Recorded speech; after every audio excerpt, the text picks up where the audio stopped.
Now to Hurricane Melissa. Take a look at the intense wind and rain in the Caribbean right now. This video out of Jamaica as major Category 5 Hurricane Melissa closes in. Tropical storm conditions already impacting the island, with landfall not expected for another 18 hours. The storm is forecast to be the strongest on record to make landfall in Jamaica, with catastrophic impacts. We're talking destructive wind, life-threatening flash flooding and landslides, and storm surge up to 13 feet. ABC's Ike Ejiochi on the ground in Kingston, Jamaica for us. Ike, I know tropical storm force wind already felt. What's the latest?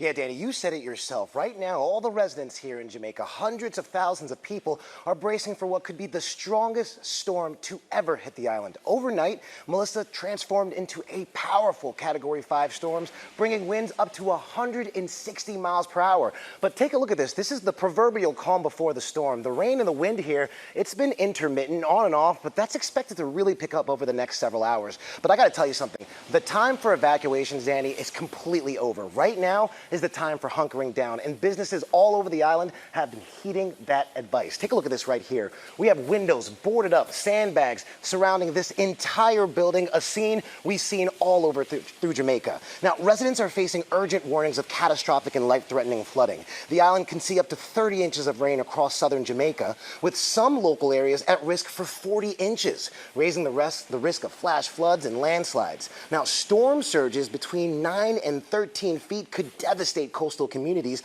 as the hurricane center moves slowly, putting much of the island directly in the path of its strongest winds and rain. Now, Melissa has already left a destruction across the Caribbean, killing at least 3 people in Haiti and 1 in the Dominican Republic after floods and landslides. Jamaican authorities have responded swiftly, opening hundreds of emergency shelters and urging everyone in flood-prone zones to evacuate immediately. Prime Minister Andrew Holness is pleading with Jamaicans to bundle up, stay indoors, and avoid risky travel as widespread power outages and communication disruptions are expected. Now, the island's 2 main airports, Norman Manley in Kingston and Sangster International in Montego Bay, have shut down, stranding tourists and stopping all flights in and out of Jamaica. Meanwhile, locals have rushed supermarkets and supply stores, stocking up on food, water, and batteries as the hurricane's outer bands begin pelting Kingston with heavy rain and gusts. Now, Melissa is expected to really affect this area over the next 24 hours, bringing all that rain, all that wind, and officials have been consistent. They're asking people to get away from those low-lying areas, move away from those coastal areas, move to higher ground, get yourself to safety, and of course, look out for each other. Danny? Ike, I'm relieved to see in most of the video that we saw, there is no one there, but I'm sure that you have been speaking to people that are going to try to ride this out. What do people on the island, what are they feeling right now as we've seen this storm continue to strengthen, as the numbers get worse and worse? I mean, this is the kind of storm that really has the power to change geography. Jamaica is not going to look the same after this. So what are the people that live there, love the place, and are deciding to ride it out? What are they thinking? What are they feeling? You know, I've been riding around and driving around Jamaica here for the past couple of days now, and a lot of the people, there's something called storm fatigue. If you remember last year during Hurricane Bethel, a lot of the people here learned so many lessons from that hurricane, and right now, that's why we saw so many people prepare adequately, all those windows boarded up and the sandbags. But at the same time, they do know that this is different than Hurricane Bethel last year. You know, I met actually a lot of Americans here who were just on vacation. Essentially, Donna Lee Gordon, she's an individual from Atlanta. She's staying at a hotel nearby here right now. She was supposed to fly out today.